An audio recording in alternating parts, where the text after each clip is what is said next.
ناظرین، آج کی یہ ویڈیو خاص رہنے والی ہے ان تمام لوگوں کے لیے جو ابھی آزاد جموں و کشمیر پبلک سروس کمیشن میں اسسٹنٹ کمشنر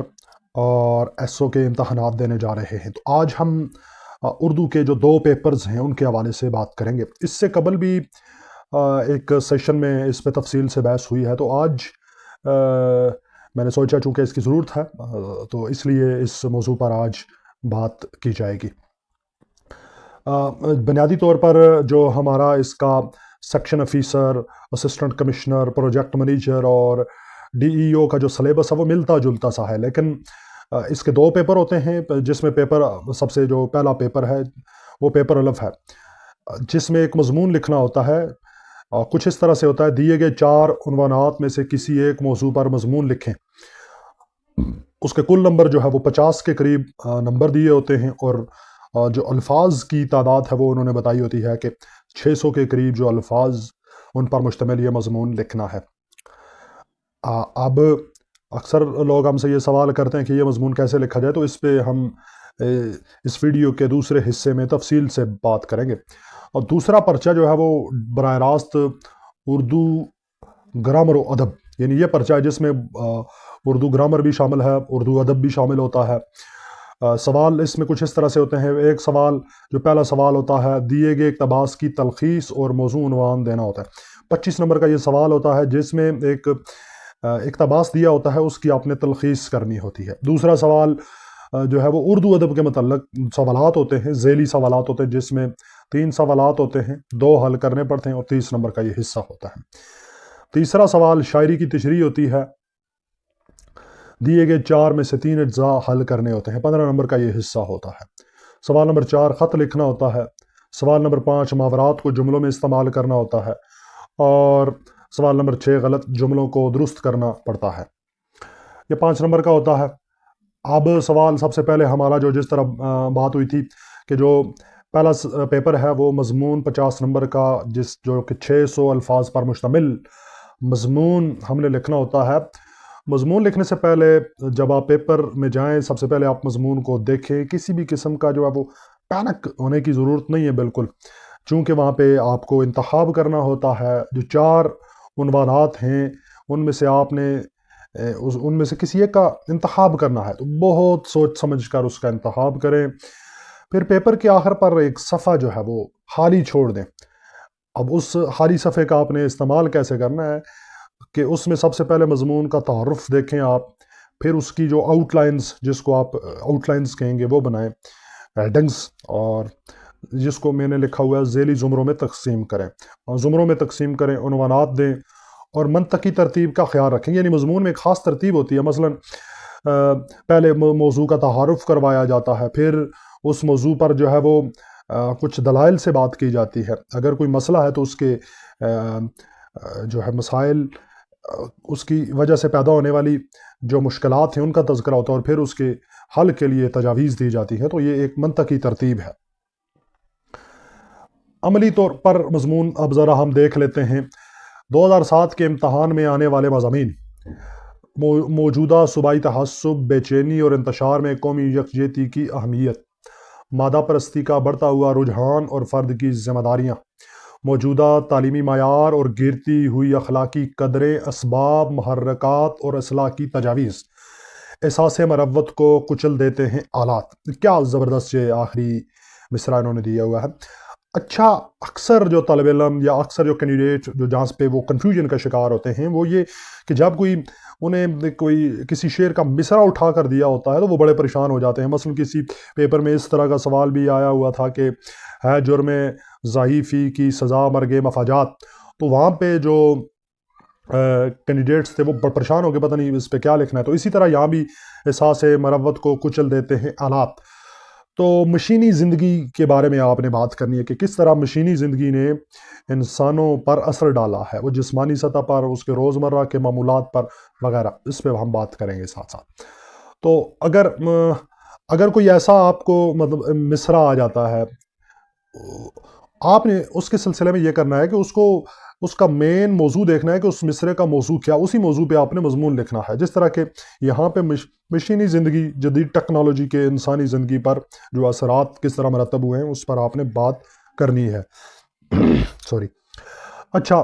پھر اس کے بعد اس کا پہلا مصرعہ بھی دے دیتے ہیں کہ ہے دل کے لیے موت مشینوں کی حکومت. اچھا، پھر خاص طور پر وہ کہ کیا نام ہے اس کا، کہ ہے جرم ضعیفی کی سزا مرگ مفاجات، سستی قائلی کے نقصانات، اور اس پر سیر حاصل بحث آپ کر سکتے ہیں. ذرا ہم اس کا جو ہے وہ عملی طور پر ایک مضمون میں نے اٹھایا، موجودہ صوبائی تعصب، بے چینی اور انتشار میں قومی یکجہتی کی اہمیت. مضمون کو ہم بڑے بڑے 4 زمروں میں تقسیم کریں گے. سب سے پہلے ہم بتائیں گے، تعارف کروائیں گے اس کا، صوبائی تعصب یعنی کیا ہے یہ بتائیں گے. اچھا، صوبائی تعصب کے اسباب کیا کیا وہ اسباب ہیں، فیکٹرز ہیں جنہوں نے صوبائی تعصب کو زیادہ ہوا دی ہے، صوبائی تعصب کے نتیجے میں کیا اثرات مرتب ہوئے ہیں، وہ بھی ہم اس پر بات کریں گے. قومی یکجہتی کا صوبائی تعصب کے خاتمے میں کیسا کردار ہو سکتا ہے. تو یہ جو ہم نے اس کے 4 بڑے حصے مضمون کے بنائے ہیں، تو اگر ہم 3 4 صفحے بھی ایک حصے پہ لکھیں، پہلے حصے پہ تعارف پہ تو ہم زیادہ بات نہیں کر سکتے، آدھا صفحہ کریں گے، سچ بات ہے. لیکن دوسرے 3 حصے ہیں اس پہ بڑی تفصیل سے 3 4 صفحے بحث ہو سکتی ہے. اب صوبائی تعصب کے تعارف کے سلسلے میں جب ہم بات کریں گے تو یہی ہے کہ جب کسی ایک صوبے کا کسی دوسرے صوبے کے خلاف کسی منفی سوچ کا ہونا، یا پھر اپنے آپ کو برتر سمجھنا، تمام تر حقوق کا جو ہے مالک اپنے آپ کو سمجھنا، اگر دوسرے کسی کو حقوق حاصل ہو رہے ہوں تو وہ اسے جو ہے اس کے خلاف بولنا، تو ایسی بہت سی باتیں جو صوبائی تعصب میں شمار ہو سکتی ہیں. تو پھر جب کسی جگہ بات کی جاتی ہے تو مثال دی جاتی ہے کہ اس صوبے کو زیادہ اختیارات حاصل ہوئے ہیں اور ہمارے صوبے کو کم اختیارات حاصل ہوئے ہیں، جس کے نتیجے میں جو صوبوں کے مابین تعصب ہے وہ جنریٹ ہوتا ہے. وہ اس کے بہت سے اسباب ہو سکتے ہیں، بعض اوقات یہ اس پر ہم بات کریں گے ابھی. پھر اس کے اسباب پہ، تو صوبائی تعصب کے اسباب پہ لسانی تنازعات. لسانی زبان کا فرق بھی مختلف صوبوں میں صوبائی تعصب کو فروغ دیتا ہے. اگر کسی جگہ پشتو ہے تو یقیناً وہ پشتو والا بلوچی زبان بولنے والوں کو تھوڑا اور نظر سے دیکھے گا. تو یہ جو زبان ہے وہ بنیادی طور پر یہ بھی صوبائی تعصب کو بڑھانے میں، اس کی بڑھوتری میں ایک عام کردار محرک کی حیثیت رکھتی ہے. دوسرا ہے ثقافتی افتراق. افتراق کا مطلب ہوتا ہے فرق. ثقافتی سطح پر بھی جو فرق ہے وہ بھی صوبائی تعصب کو فروغ دینے میں عام کردار ادا کرتا ہے. دیکھیں کسی جگہ جو آپ کا اوڑھنا بچھونا ہے، جو لباس ہے، تو یہ ہر صوبے کا اپنا اپنا ہے، تو ظاہر صوبائی شناخت زیادہ نمایاں ہو جاتی ہے اور قومی ثقافت دب جاتی ہے. اس سے جو صوبائی تعصب جنم لیتا ہے. عدم برداشت یعنی اگر کسی دوسرے کو حقوق حاصل ہو رہے ہوں تو ہم کہتے ہیں بھئی اس کو کیوں حاصل ہو رہے ہوں، تو اس سلسلے میں پھر بعد میں جا کے وہ زیادہ مسائل پیدا ہوتے ہیں کہ ہم دوسروں کو کسی بھی صورت میں برداشت نہیں کرتے، ان کو حقوق حاصل ہو رہے ہوتے ہیں وہ برداشت نہیں کرتے، اگر کسی جگہ ترقی ہو رہی ہوتی ہے تو وہ برداشت نہیں کرتے، تو باہمی طور پر چپکلش بن جاتی ہے، اور کرتے کرتے یہ صوبائی تعصب کے لیے یہ عدم برداشت بیج کا کردار ادا کرتی ہے. جذباتی بے اعتدالی. ہمارے ہاں ہم بہت زیادہ جذباتی طور پر بے اعتدالی کا شکار ہیں. ہمارے منفی جذبات حد سے بڑے ہوئے ہیں، بہت ایزلی ہمیں ٹریگر کیا جا سکتا ہے، بہت آسانی کے ساتھ، چونکہ مطالعہ بہت کم ہے. جس طرح کہ ہم کتابیں پڑھنے کے بجائے اب یا بیسک جو ماخذ ہے اسے پڑھنے کے بجائے ہم ثانوی ماخذات پر بہت زیادہ انحصار کرتے ہیں. پھر آپ نے دیکھا ہوگا مختلف اوقات میں جو ہمارے ہاں بالخصوص جو بر صغیر کا جذباتی معاشرہ ہے، یہاں پہ ہم کسی بھی سیکٹ سے تعلق رکھتے ہوں، کسی بھی قوم سے اگر تعلق رکھتے ہوں، ہمیں بہت زیادہ فخر محسوس کرتے ہیں. دوسروں کو ہم یہ چاہتے ہیں، سمجھتے ہیں کہ یہ جہنم واصل ہے، لیکن ایسا نہیں ہے. جیسا کہ اللہ تعالیٰ تمام لوگوں کا خدا ہے، ہمیں خدا کو کم از کم محدود نہیں کرنا چاہیے. تو پھر جذباتی یہ بے اعتدالی ہے کہ ہم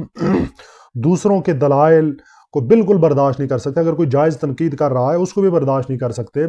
تو پھر اگر کوئی اپنے صوبے کے حقوق میں بات کر رہا ہے تو وہ بھی ہمیں برداشت نہیں ہوگی، اور پھر وہ جا کر ہمیں جو ہے وہ یہی صوبائی تحزب کا تانا دیا جائے گا، اور کرتے کرتے یہ بات بھی صوبائی تحزب میں ایک اہم کردار ادا کرے گی۔ ذاتی مفادات، صوبائی تہذب کے اسباب میں ذاتی مفادات بھی ہوتے ہیں کہ کچھ لوگ جو ہے وہ ذاتی مفادات قومیت پرستی کی آڑ اٹھا لیتے ہیں، کچھ لوگ جو ہے وہ ایک بیانیہ بنا لیتے ہیں، بعض اوقات الیکشن کے لیے بیانیہ تشکیل دے دیتے ہیں، ذاتی مفادات کے لیے لوگوں کے جو خام جذبات ہیں ان کو ابھارتے ہیں، تو اس حالات میں پھر صوبائی تہذب کو اٹھان ملتی ہے۔ صوبائی سیاست ظاہر ہے پھر اگر مختلف صوبوں میں مختلف پارٹیوں کی حکومتیں ہیں تو ظاہر ہے وہ جب اسمبلی میں مل بیٹھتے ہیں یا پھر مرکزی اسمبلی میں مختلف صوبوں سے جو لوگ آئے ہیں تو ہر صوبہ کا بندہ اپنی اپنی بات کرے گا، تو اس طرح صوبائی سیاست کو فروغ ملے گا، اور جب صوبائی سیاست کو فروغ ملے گا تو ساتھ ہی ساتھ صوبائی تحزب بھی فروغ پائے گا۔ دوسرے ملکوں کے مفادات، بعض جگہ کوئی ملک مختلف اکائیوں میں تقسیم ہوتا ہے، اس میں 6-7 اکائیاں شامل ہیں، تو کسی ایک دو علاقوں میں ایک دو جگہوں پر جو دوسرے ممالک ہیں وہ اپنے مفادات کے لیے وہ وہاں پر پوری طرح پلاننگ کے تحت بغاوت پیدا کرنے کی کوشش ضرور کرتے ہیں، تو اس سے وہ ایک اور اٹھان ملتی ہے، اور بنیاد انہی چیزوں کو بنایا جاتا ہے کہیں کہ آپ ثقافتی لحاظ سے الگ ہیں، آپ لسانی لحاظ سے الگ ہیں، آپ کی ایک اپنی قومیت ہے، آپ ایک بڑی قوم ہیں، تو یہ جغرافیے کی بنیاد پر قوم تقسیم نہیں ہو سکتی، جغرافیے کی بنیاد پر قوم نہیں بنتی، یہ ایک درست بات بالکل نہیں ہے۔ اچھا، پھر کمزور معیشیت بھی، ظاہر جب کمزور معاشی حالت ہوگی تو لوگ جو ہے وہ مختلف صورتوں میں مرکز پر جو ہے وہ طنز کریں گے، اور پھر مرکز کمزور ہو جائے گا، تو ظاہر مرکزی اکائی جب کمزور ہوگی تو صوبائی تحزب ظاہر جنم لے گا۔ وسائل کی غیر منصفانہ تقسیم، اگر کسی ملک میں مختلف صوبے موجود ہیں، ان میں وسائل کی تقسیم یکساں نہیں ہے، نوکریوں کے لیے جو ہے وہ کوٹا منصفانہ نہیں ہے، جس طرح کہ ابھی حال ہی میں بنگلہ دیش میں ہوا وہاں پہ، تو ظاہر وہ تقسیم نہیں ہوگی، تو اس کی صورت میں ایک جن کا کوٹا کم ہوگا تو ان کے ہاں جو ہے وہ ایک احساس کمتری جنم لے گا، اور دوسرے وہ زیادہ تر دوسروں کے ہاں زیادہ احساس برتری جنم لے گا۔ تو پانی کے وسائل ہیں، اچھا کوٹے کے وسائل، بہت سارے اس میں چیزیں بہت ساری شامل کی جا سکتی ہیں۔ قوم پرستی، یعنی بعض لوگوں کو جغرافیے کی بنیاد پر کہہ دیا جاتا ہے کہ ہم قوم پر، مثلا جرمنی کے جو مختلف لوگ تھے تو انہوں نے کہا جرمن قوم پرستی، اور پھر اس کے نتیجے میں جو ہے وہ یہودیوں کا جو ہے بہت زیادہ کلا کما کیا گیا، انہیں کاٹ ڈالا گیا، اور یہ قوم پرستی کی آڑ میں کیا جاتا ہے۔ ہمارے یہاں بھی صوبوں میں مختلف جگہوں پہ آپ دیکھتے ہیں کہ قوم پرستی کی تحریکیں پوری طرح سے زور پکڑ چکی ہیں۔ پس پردہ تحریکیں، بعض تحریکیں پیچھے چل رہی ہوتی ہیں جو قوم پرستی کو فروغ دینے میں اہم کردار ادا کرتی ہیں، اور وہ صوبائی تحزب کو بنیاد بنا کر وہ آگے بڑھتی ہیں، اور جو خام ذہن ہیں، جو خام جذبات کے جو لوگ رکھتے ہیں، تو یقیناً وہ ان تحریکوں سے بہت متاثر ہوتے ہیں، اور آگے چل کے صوبائی تحزب جنم لیتا ہے۔ بعض دفعہ طاقت کا غلط استعمال کر دیا جاتا ہے، مثلا اس کی مثالیں کم دوں گا، اس کی کچھ وجہ بھی ہے، یعنی کسی علاقے میں حالات خراب ہوں گے تو وہاں مرکز جائے گا، مرکز وہاں پہ جب حملہ آور ہوگا تو وہاں پہ بہت سے معصوم لوگ بھی جو ہے وہ متاثر ہوں گے، بہت سے بے گناہ لوگ بھی متاثر ہوں گے، رد عمل کے نتیجے میں وہاں جو ہے وہ ایسی سوچ جنم لے سکتی ہے کہ ہم اس علاقے یا اس قوم یا اس زبان سے متعلقہ لوگ ہیں، اس لیے ہم پہ ظلم ہوا ہے، تو یہاں سے بھی صوبائی تحزب کو فروغ حاصل ہوتا ہے۔ تو ہم بات کر رہے تھے کہ مضمون کیسے لکھنا ہے، تو اس کو ہم نے سب سے پہلے اس کا تعارف کروایا، اور پھر ذیلی 4 زمروں میں تقسیم کیا۔ صوبائی تحزب کے اسباب پر ہم نے ابھی بات کی، اب بعض صوبائی تحزب کے نقصانات کیا ہوتے ہیں میں مختصر کروں گا۔ ظاہر بے امنی، اس کے سلسلے میں ظاہر انتشار پیدا ہوتا ہے، باہمی طور پر لڑائیاں جنم لیتی ہیں، انتشار بے چینی جنم لیتی ہے، نفاق یعنی اطاعت ختم ہو جاتا ہے اور منتشر ہو جاتے ہیں وہ پوری طرح سے۔ پسماندگی، ظاہر ہے جب ہم اپنی تمام تر صلاحیتوں کا استعمال لڑنے پر کریں گے، ایک دوسرے کو نیچا دکھانے پر کریں گے، تو یقیناً اس کے نتیجے میں پسماندگی ہی جنم لیتی ہے۔ ملکی تنزل و مجموعی طور پر جب لوگ باہم ملک جاتے ہیں، انتشار کا شکار ہو جاتے ہیں، تحزب، تو ظاہر ہے ملک جو ہے وہ ملکی تنزل تو ضروری ہو جاتا ہے، بیرونی خطرات بہت زیادہ طاقتور ہو جاتے ہیں اس کے نتیجے میں، اور چونکہ ملک اندرونی طور پر کمزور ہو جاتا ہے، انتشار کا شکار ہو جاتا ہے، کمزور ہو جاتا ہے، جس کے نتیجے میں بیرونی خطرات بہت زیادہ جنم لیتے ہیں۔ اندرونی طور پر بھی مختلف جو طاقتیں ہوتی ہیں وہ بھی اپنے اپنے مفادات کے حصول کے لیے سرگرم ہو جاتی ہیں، اور اندرونی طور پر جو منتشر لوگ جو انتشار پسند لوگ ہوتے ہیں وہ یقیناً ان حالات میں اس انتشار کی اور بے امنی کی کیفیت میں فائدہ اٹھانے کی کوشش کرتے ہیں۔ ظاہر اب پھر صلاحیتوں کا ضیاع، پھر نوجوان جن کو اپنے آپ پہ کام کرنا چاہیے، کچھ سکلز سیکھنے چاہیے، اور وہ ان چیزوں میں الجھ کے رہ جاتے ہیں، اور پھر بہت ان کی صلاحیتیں بالکل ضائع ہو جاتی ہیں، اپنے آپ پہ کوئی کام بھی وہ کر نہیں پاتے۔ نظریاتی ٹوٹ پھوٹ، تو جس کسی نظریے کی بنیاد پر وہ ملک یا علاقہ کھڑا ہوتا ہے تو وہ جو اس کی جو بنیادیں ہوتی ہیں ان میں بھی کہیں نہ کہیں دراڑ پیدا ہو جاتی ہے۔ تنگ ذہنیت، صوبائی تحزب کے نتیجے میں تنگ ذہنیت جنم لیتی ہے۔ ہم اپنے آپ کو برتر سمجھ رہے ہوتے ہیں، دوسرا تو ہم یہ سوچ رہے ہوتے ہیں یہ تو بھائی واصل جہنم ہے، ہم جنت کے حقدار ہیں، ہم ہی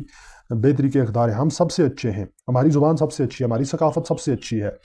تو اس طرح تنگ ذہنیت جنم لیتی ہے، تو اپنے آپ کو برتر سمجھنے کی تنگ ذہنیت جنم لیتی ہے۔ خاتمے کے لیے قومی یکجہتی کا کردار، اب کس طرح قومی یکجہتی صوبائی تعصب کو ختم کرنے کے لیے اپنا کردار ادا کر سکتی ہے؟ اس کے لیے تعلیم پر خاص توجہ دینی ہوگی، بالخصوص دینی تعلیمات پر، کہ لوگوں کو خدا کے نام پر، قرآن کے نام پر، یا ان کی جو اپنی کتاب ہے کسی کی بھی، اس پر اکٹھا کرنا چاہیے۔ وسائل کی منصفانہ تقسیم، جو ملکی وسائل ہیں ان کو برابری کی سطح پر تمام صوبوں میں یکساں طور پر تقسیم کیا جائے۔ کثیر جماعتی نظام کا خاتمہ، یہ نہیں ہونا چاہیے 200 سیاسی جماعت، بلکہ کم تعداد میں سیاسی جماعتیں ہوں جو ایک واضح منشور رکھتی ہوں۔ پرامن طریقے سے مسائل جو ہیں ان کا مل بیٹھ کے حل کرنا چاہیے۔ اگر کسی صوبے کے کم ہیں حقوق ان کو حاصل ہیں تو اس پر بیٹھ کے بات کی جانی چاہیے۔ ایک لنگوا فرنکا اور باقی زبانوں کو جو مختلف زبانیں ہیں وہ کوئی ایک زبان ہو جو مرکز میں رابطے کی زبان ہو، یعنی تمام صوبوں اور مرکز کے مابین وہ زبان رابطے کی زبان ہو۔ باقی زبانیں مثلا جو مقامی زبانیں ہیں، جو صوبائی زبانیں ہیں، ان کو بھی ایک جائز مقام دینا چاہیے۔ معاشی طور پر بہتری کے لیے کاوش، تو معاشی طور پر مرکز کو چاہیے کہ وہ بھرپور کوشش کرے، لوگوں کو ایسے وسائل مہیا کرے، پھر ہنرمند بنائے، تعلیم پر خصوصی توجہ دے، تربیت پر خصوصی توجہ دی جائے، تو میرا خیال ہے بہتر معاشی حالات ایک بہتر معاشرے کے قیام کا سبب بن سکتے ہیں۔ قومی معاملات پر سب طبقوں کا ایک ہونا، کہ جب کوئی قومی مسئلہ آ جائے تو تمام جو سوچ ان کے لوگ ہیں، تمام جو فکر کے لوگ ہیں، مختلف افکار رکھنے والے لوگ ہیں، مختلف نظریات رکھنے والے لوگ ہیں، مختلف تہذیبوں کے عمل، ثقافتی عمل، لسانی مختلف زبانوں کے عمل جو لوگ ہیں، ان کو ایک جب قومی مسئلہ آ جائے تو اس کا تقاضا یہ ہے کہ سب لوگ ایک مسئلے پر یکجہتی کا مظاہرہ کریں۔ اچھا، نصاب کی نئی تشکیل، تو نصاب جو ہے وہ نیا تشکیل دیا جائے جس میں مختلف جو ہے صوبائی رنگ بھی ہو، ہم یہ نہیں کہتے، لیکن اس میں خاص طور پر جو ہے وہ زیادہ سے زیادہ ایسی چیزیں شامل کی جائیں جو پورے ملک میں ایک ذہنیت کو پیدا کر سکیں، ایک رنگ کو پیدا کر سکتے ہیں۔ صوبائی سیاست کا خاتمہ خاص طور پر ضروری ہے۔ سرحدوں کی حفاظت، جغرافیائی اور نظریاتی، جو ملکی سرحدیں ہیں ان کی جو جغرافیہ ہے اس کی حفاظت کی جائے کہ کوئی بیرونی طاقتیں یہاں پر طاقت آزمائی نہ کریں اور پھر آگے چل کے مزید مسائل پیدا نہ کریں۔ اس لیے تو پھر نظریاتی سطح پر نظریاتی حفاظت بھی کرنی، جو ہمارا جو بنیادی نظریہ ہے جس پر یہ قوم کھڑی ہے، کیا یہ وہ اسی طرح قائم ہے یا نہیں ہے۔ اچھا، ابھی اس کو ہم اس مضمون، پھر آپ جب یہ ایڈنگز آپ سب سے آخر پہ یہ ان ایڈنگز کو لکھیں اور پھر ان ایڈنگز کے مطابق پیپر میں آگے نہیں لکھنی ہے جہاں پہ آپ پیپر، تو پھر اس کے مطابق آپ اسے پوری طرح سے اس کی وضاحت کریں، اس کو پیراگراف کی شکل میں، یہ جو ساری ایڈنگز ہم نے دی ہوئی ہیں، مثلا صوبائی تعصب کے سب سے پہلے صوبائی تعصب کا تعارف کروایا گیا ہے، اس کے بعد صوبائی تعصب کے جو اسباب کی جو ذیلی ایڈنگز ہیں، ذیلی عنوانات ہیں، ان پر ایک ایک پیراگراف لکھا جا سکتا ہے۔ نقصانات پر نقصانات کی جو ذیلی ہیڈنگز ہیں ان پر ایک پیراگراف لکھا جا سکتا ہے۔ اچھا، پھر خاتمے کے لیے جو قومی یکجہتی کا کردار، اس پر ایک پیراگراف لکھا جا سکتا ہے۔ تو اس طرح ایک اچھا خاصا مضمون بن سکتا ہے۔ اگر شعر ہو تو ضروری ہے کہ اس میں اس کا جو بنیادی فکر ہے اس کو سامنے لایا جائے اور پھر اس کے پر مضمون لکھا جائے۔ اس کا بھی یہاں ہی ہم اس کو کلوز کرتے ہیں، چونکہ یہ ویڈیو زیادہ ہو چکی ہے۔ تو جو پیپر اردو گرامر اور اردو ادب کا ہے تو اس کا تذکرہ ہم ابھی اس ویڈیو کے دوسرے حصے میں کریں گے۔ بہت شکریہ۔